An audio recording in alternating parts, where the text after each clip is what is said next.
Well, you brought up John. We all knew John. Yeah. And in different capacities, but we all knew him well. And I called you personally. Yeah. I wanted you to hear it from me, and I appreciated that. Yeah. And Mason was really, I mean, he was there with me for the whole thing. And this project is really like, I mean, in part, we're like dedicating it to John. He's a part of our logo conception, which you haven't seen yet, but he's a part of our logo. And we just feel his presence a lot in this. Like you said that earlier today, like this is what John does, you know, like I feel that a lot too. Like just even getting packed up, you know, putting the cameras in the bag and just doing the thing. Like so much of what I know, I learned from John, and he would have loved this project. Yeah.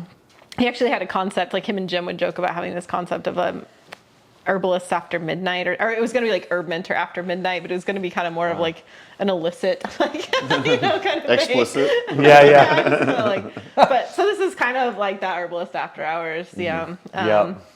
Anyway, so we like to just bring him in, you know, it's a way to honor him. And even as like, we're still going through the trauma and the grief and the shock of it all. Just want to remember him, you know, and I feel like he would have been here, you know, he would have been here. And we're wondering, we're asking people who knew John, and you know, yourself included, if you have like a favorite John memory. I've got a lot of good John memories, man. Yeah, for definitely. I mean, I wouldn't be where I am if it wasn't for John Gallagher. He kind of mentored you a bit. He totally mentored me a lot of it. Like Whitney and I always joke around and we say John was like the mentor that was like 3 steps ahead, that wasn't like, here's what you need to do this, do that, do the other. He would just like sprinkle little breadcrumbs. He'd be like, yeah, maybe look at that, you know, maybe go over there and try that, and be like, oh, okay, you know, and then would come back and be like, John, it was like this thing. He'd be like, yeah, no, go look at that over there and try that, you know, and we wouldn't be where we are without John, you know. And like we were saying earlier, you met John at Northwest Herb Fair 2010, and it was just Whitney and I, and we had our booth. We had 10 by 10 on a pop-up with our tables and all of our spagyrics, and I remember John walked in, and I didn't know who he was, you know, and he came in, and he was like looking around, and he was like, hey man, how's it going, you know, and I was like, good, you know, it's I'm Sajah, and my wife Whitney. Well, at the time she wasn't my wife, it was Whitney, and he was like, oh, hey, I'm John, you know, learning herbs. I'm like, okay, cool. I'd never heard of learning herbs. You know, it was early days, yeah. And he goes, he's like, cool. So you rep for this company, you know, this Organic Unity. You rep for them? And I was like, no. It's my company, you know. I started it. He goes, oh, cool, yeah. So how you got your whole crew, got all this all together for you, you know? And I was like, no, man, it's just me and her, you know. He was like, oh, it's just you and her, you know. It's like, yeah. And he looks at me, like, you guys work fucking hard. He would know too. And because he knew, right? And he was looking at all of these bottles, all of these products, all of the labels that were hand put on there, everything. He was like, you guys did all of this yourself? I was like, well, yeah, man, like, we don't have any money. like we at that time we were broke. Yeah. I mean, John knew about that too. We didn't have any money, you know. I mean, we were so broke. It was like, oh, this event's coming up. Okay, we got $600 in the account. It's a $500 vendor fee. Let's go, you know. And John really supported us, and he really encouraged us. And when he found out that we were going to do some educational things, you know, he had really said, you know, well, you know, there's a certain way that you can go about kind of distributing content on the internet to spread your message, you know. And I told him that I, you know, had a book that I wanted to write, and that I had these courses that I was teaching in person that I was thinking about taking online, but I didn't know how to do any of that.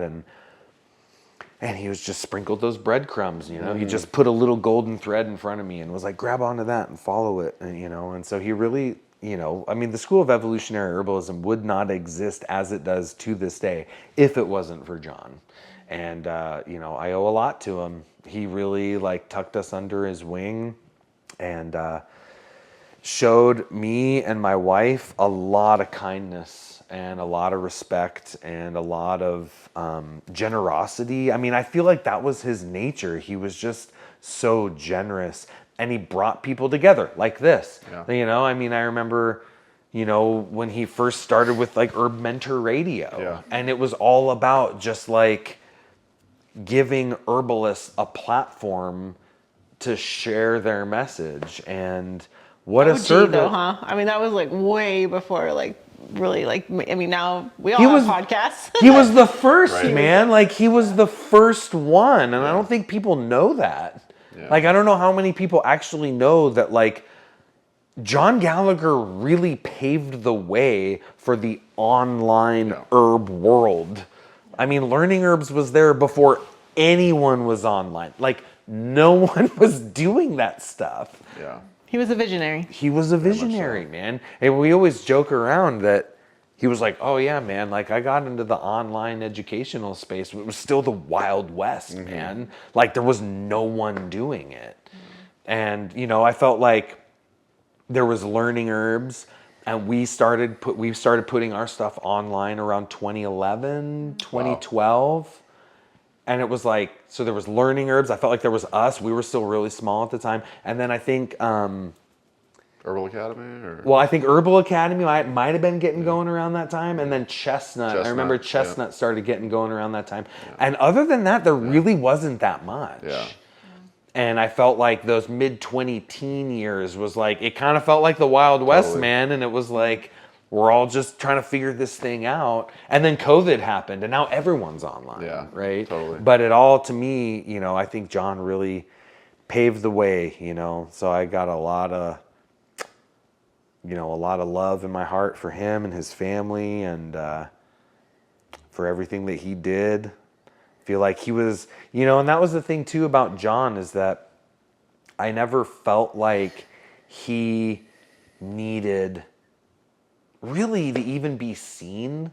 Like there wasn't a lot of ego about that guy, man. He wasn't like, oh, well, I'm John Gallagher, and do you know who I am? No, not even It was close, he wasn't like that. He was just cool. He was just a good guy, and he was just like, yeah, man, I just want to support the herbal community, and I want to uplift people, and I want to help this herbalist that doesn't really know how to do an online thing, maybe bring them in my world, spread their message, and have a positive impact. And I just felt like that was the kind of person he was. And that really had a positive impact on me. So you asked me what a good memory is. That was one of the other memories of John.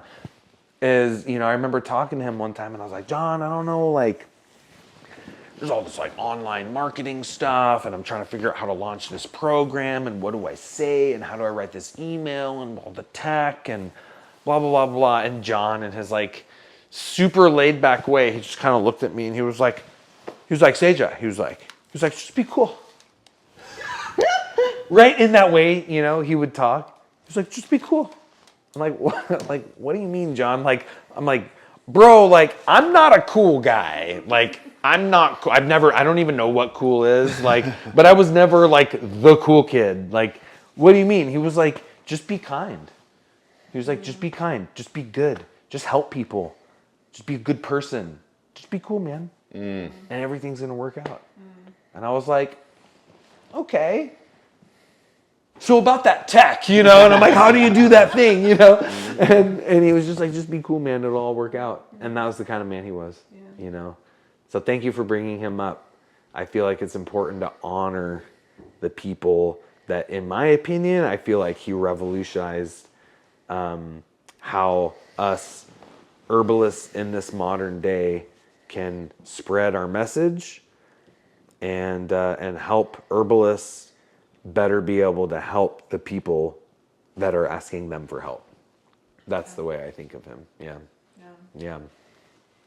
Yeah, so many people came forth and talked about how they'd been mentored by John. And like, I knew that, you know, I knew it, but yeah, it made me want to be a better person. Yeah. You know, when I heard a lot of John's stories. Yep. He's also just a really funny guy. So funny. Really funny guy. There was a number of times, because we were kind of involved in the same group of people that were understanding how to like do a bit of the online marketing stuff, you know, we were like in that same circle together. And there were a number of times we're at these big conferences and these big hotels, with a whole bunch of people, and they're all like business people, you know, and we're just kind of like, okay. We're like, herbalists. we're herbalists, you know. And Sunday would often roll around. And oftentimes those events would be in the autumn time, you know. And, you know, John and I both Washington folk. And Sunday would roll around in the autumn, and we'd be kind of sitting in the back, and he'd be like, you know, the Seahawks game is playing in the bar over there, you know? And I'd be like, fucking, let's go, dude. Like, I don't want to hear, I just want to hang out. Yeah. And we would just go sit and have a beer and watch the football game and enjoy each other's company. So that was there was so many times we just bailed, man. We're like, I'm tired of talking about business, man. I just want to watch some football and have a beer with my friend. Yeah, he will be missed. Yeah. You're saying about how he's saying, like, just be kind, just be cool. Made me think of another John saying that I've thought, you know, a million times in my life. I can't remember when it first came up, but we were getting some kind of shade online or something, you know. And I was, like, taking it really hard. Yeah. And John said, he goes, just be so busy being awesome that it just doesn't matter. Love That's a good that. one. And I think about that so many times. We're just like, when, you Say it know, again. Say it again. just be so busy being awesome that it just doesn't matter. And I love that, because it's like, you could get on this train of just like, oh, like, you know, again, I don't remember what it was about, but some drama was happening, and I was just taking a lot of shit from people, and I was just taking it on. And he's just like, basically it's like, well, you can stew in that shit, or you can just be like, focus on being awesome. Yeah. You know, and that's just like, you know, so I think about a lot, like, oh, how do I want to like frame my day today? How do I want to like spend my time? What do I want my life to be like? Yep. I'd rather just be awesome rather than like stewing and shit, you know, people throwing at me. So Totally. Yeah. No. Well, I mean, I feel like that's good for me to hear too, because like definitely not everyone out there in the world like appreciates me and who I am and what I do, and I catch, you know, some people like really don't like Sajah Popham and the School of Evolutionary Herbalism, and sometimes like hate gets thrown our way, and sometimes that hurts, especially when you're just trying to do something good, and to see it maybe misunderstood or misinterpreted, or that's challenging. So I really appreciate that's good. That's good to hear. You know, just You got that one locked in the vault now, though. Yeah, like just be so busy trying to, and the way I interpret, like, and that's John's way of talking, of like, be so busy being so awesome. And the way I hear that is not like being like, oh, I'm so awesome. For sure. Not in a narcissistic way. Yeah. No, it's not an egotistic way. It's like, by being so awesome, he means like doing good work. Like being a good person, doing something positive. That's what it's all about, man. Like that's what herbal medicine is all about. That's what this whole community that we're here this weekend is all about. It's like, we're just trying to heal suffering. We're trying to make people well again. Like that's what the plants are trying to do. That's what we're trying to do. And that's what it's all about. And I think it's like when we spend it's like there's so many distractions out there in the world, you know? It's like you're talking about with all that stuff that people can say online, or people get a negative on you, or it's like, man, I could end up spending whole days derailed from that. And that's sometimes what I come back to, is just like, you know what? I don't have time for that. Yeah. I'm not going to sit here on Twitter or on Instagram or whatever looking at all these comments or trying to like whatever. It's like, no, I got work to do. I got someone here that needs help. I got medicine that needs to be prepared. That's exactly what he was saying. I got a garden that needs tending. Yeah. I've got people asking me for help. I got someone that's confused and needs help to understand how to help their people. And it's like, yeah, we could all get caught up in all the dramas of the world, and we could argue politics and whatever, but it's like, what about this person that's suffering? That's what it's all about, is helping them, picking them up, helping them, uplifting them. And I think that's what the plants ultimately are like waiting on us to do for them, right? So, yeah. Thank you so much for sharing that, Sajah. It's really healing for me to hear that. Yeah. I never really hung out with you and John. Like the three of us didn't really hang out that much, except, you know, a little bit of conferences. Little conference time, but yeah. I knew you know, I knew the context in which you were hanging out with John, and he loved you so much. Oh. Yeah, he loved you too. You know, it's kind of interesting that the three of us, I know there's other people out there, but I think the three of us were three people who are strongly impacted by him, and mentored by him, and helped by him, and supported by him. Yeah. It was funny, like, you know, my company's called Herb Rally. And it took me a couple of years to realize later, I was like, Herb Rally is 2 words, smushed together with a capital R, and he had like the Herb dandelion Mentor. logo? Yeah, with the dandelion. How could I not? But yes, I know, another parallel. And his was Herb Mentor with a capital M, one word, and I was like, shit, did I just straight up copy John? I don't know. Nah. He did tell me too that at one point he was like, he loved that I was listing events, and he's like, he totally wanted to do that. He just never got around to it. So it's, but yeah, I mean, John influenced me in so many ways. I mean, the podcast alone, right when I first started entering the herbal community, like, I would go to these conferences representing Mountain Rose Herbs, and I felt like I knew each one of them, and so I felt like I was immediately able to have like this gateway into like this relationship with these herbalists. So yeah, it was pretty cool. Yeah.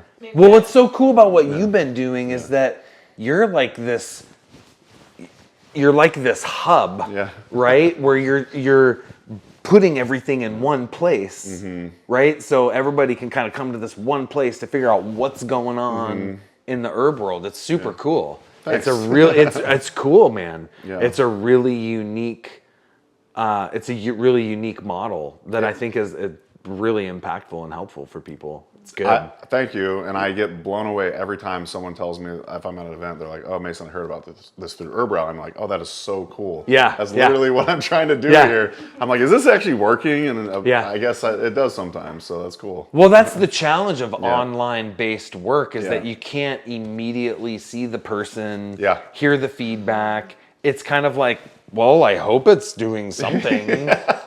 You know, like, I don't know. Like, maybe it's all bots interacting with that post or whatever. You know, it's like, you don't even know these days, man. I had a similar thing happen today. Some lady came by the booth and she had this really beautiful, thick English accent. And she was like, oh, I came up to the International Herb Symposium because of one of your Instagram posts. And I'm like, how cool is that, man? Wild. Like, she flew all the way out for IHS because of... When I was like, right on. That is so cool. That's awesome. I love that. I'm just thinking, just to throw it back to John one more time. So John could have been like competitive with any of us. That's true. Yeah, it's really true. You know, he could have been competitive like you do. So the podcast, the membership site, you know, could have been competitive with you going online with your stuff. I always think I grew up with John, so but then I went and did my own thing. Could have been competitive, and that could have been a full falling out. Good point. And he just supported all of us along the way. That's was like a champion of us. And even the whole time I worked with John, I had my own thing going on, and he was always supportive of that, always giving me ideas. Kind of like how you said the breadcrumbs, you know, like he was always supportive. And like you were telling me, you know, for a long time, Herb Rally, like he actually posted, like he had a link to you at the bottom of his website. That probably one of the very few external links on his website. It said at the footer, it said Herbalism events, and you click on it, and it just goes to Herb Rally events. Yeah. It's just like you did not have to do that. He did very not. Generous. So he could have been competitive, and I think I just wanted. He showed us through his actions about collaboration and how we'd lift each other up. And that's right. And he did it in such like big ways. Like he was genuinely excited to see people succeed. Yeah, absolutely. And I think that's like that's the optimal model for how I think most. That's the way I think all these herbal companies should be run. I think that's the way all these herb schools should be run. Like, we all are in this together serving the one ideal. Like, we all got one thing we're trying to do, man. And we're all doing it in a different way. And it doesn't have to be competition. And I don't think that, like, look at nature. Like, yeah, there's competition in nature, but there's a hell of a lot of cooperation in nature, too. And I think that is the way that we should orient ourselves in all of our work, you know? That's why, like, for myself, like, I'm very encouraging of all of my students that come to my school to go study with other people. I'm like, yeah, go study with Rosalee, go study with David Winston, go study with Matthew Wood, go study with everyone if you can. Like, why not? They're gonna have something that you're gonna learn, and that's good. I think that's the optimal business model for all of us, is a model of cooperation, a model of affiliation, of mutual support, you know, and that's the way I always strive to be, is is really encouraging people. And I just think like the world of herbal medicine is too small for all of us to compete, man. You know what I mean? Yeah. It's like, it's too small. Like, why compete and have this weird competitive quality when it's like we could just be encouraging and uplifting and supporting one another? It's so much better that way because everyone thrives that way. Yeah. That's the way I think about it. I know you teed it up that way kind of, but I'm just loving the conversation and being like, I like that John was kind of the impetus for talking about all of this community stuff. Like such a beautiful way. Yeah. To talk about it because he really was a champion of that. He I was. remember when I first started the Herbalism Schoolhouse, like our little membership side thing, and it was so funny because John was hugely influential on me. I called him and I was like, "Do you care if I do this?" And I don't want to say he was offended, but he was definitely like, "Dude, Mason, come on, like seriously, I got your back." Like, yeah. But not everyone would have responded that way. Like some people would have felt like, oh, like I kind of do something like that too, and you're kind of stepping on my toes, and like I said that word in my email. I don't really want you to say that word in your email too, right? And it's like, well, I just said the word herb. Like there's no way around it, man. And I think that brings up an interesting conversation of like ownership concept, like copyright and you know, like trademarking and stuff. Like me, to me, it's like, I don't trademark anything. Yeah. I'd thought about it. Yeah. You know, people had told me, oh, you really need to trademark. What if someone else comes along and they take that name or they take that word or that phrase or that headline? It's like, well, I don't own that. Yeah. It's like, people have been saying that for a long time, man. I didn't think of that thing I didn't invent how this herb was used. Like, you know what I mean? It's like we all stand on, and that's the thing is like with herbal medicine. I love what Paul Bergner says. He goes, yeah, well, if you reinvent the wheel, it's probably going to be round, you know? And it's like, yeah, like you look up Geranium maculatum in every single herb book, it's going to say it's astringent. You don't need to figure that out on your own. Like, and that's how herbal knowledge grows, is that we all build off of each other's collective knowledge and wisdom. And that's how herbal medicine has become what it is today, right? Is through that mutual understanding and everybody working together. And that to me is the way of moving things forward in a good way. So yeah, I really appreciate you bringing that up, Rosalee, because I think that's an important thing that John stood for, that I think we can all strive to emulate in the best way that we can, and support one another. And because it's not about us, man. It's not about me. It's not about you. It's about the people. Yeah. That's the way I see it. It's about the people that are suffering, that there's a plant out there that can help and heal them. They don't know what that plant is. They need a human to mediate between them and the plant kingdom to bring them together. And that's the ecological function of the herbalist, is the bridge that unites the human kingdom and the plant kingdom. Without that mediator between the two, no one is going to know how to do it. Like to me, the herbalist serves an ecological function. Like that's an ecological thing, right? That's like, because not everyone out there is wired to be attuned to plants. Like some people, they're wired attuned to like build a beautiful building or to cook beautiful food or to, you know, balance your books, whatever. Like everyone has their gift. And I think the way I think of the herbalist is that I think I don't know. I almost think that the archetype of the herbalist serves an ecological function, is the way that I think of it. And I think that's a pretty cool thing. That is really cool. I think it's a cool thing. I think it's actually a necessary function in the pattern in which the human species is meant to live on the earth. Yeah, I think that's a function that's necessary. Is the medicine person, right? It's like that there has to be someone to do that. And I think that's the role that the herbalist fills. So that's beautiful. I love that. I think a lot about ecology, and I just published a coloring book this year. Oh, cool. Oh man, I should send you some for your kids. Well, my kids love the color, so yeah, it's I would love to see it. It's a landscape. It's for the east. Well, it's the landscape of the east side of the Washington Mountains, but it's very much a like naturalist coloring book. Cool. I'll send you some. Nice. Yeah. Love it. I'll have to keep the 2-year-old away from it though, because the 2-year-old just goes like this on everything. And we'll leave links to the coloring book in the podcast show notes as well. So.